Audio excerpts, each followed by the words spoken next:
Welcome to This Week in Adventist History. On November 13, 1878, the New York and Pennsylvania Conference was divided.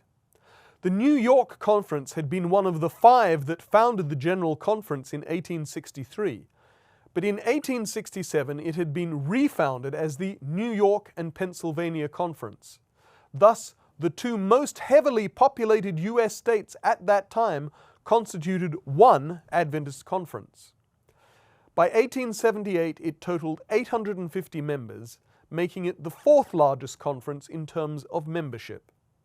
Pennsylvania plus 5 adjacent counties of New York State were constituted the Pennsylvania Conference, which reported 300 members in the 1879 statistical report, while the rest of New York State became the New York Conference, which in 1879 reported 655 members, so both conferences had grown. Today, the two U.S. states come under 5 local conferences. Also on November 13, 8 years later, in 1886, a young American missionary, Arthur G. Daniels, and his wife Mary disembarked in New Zealand. The Daniels family stayed 4.5 years in New Zealand and helped to organize the New Zealand Conference in 1889, with Daniels being elected its first president. Arthur and Mary moved on to Australia in 1891, where they remained nearly another 10 years before returning to the United States, where Arthur was elected General Conference President, an office he held for a record 21 years.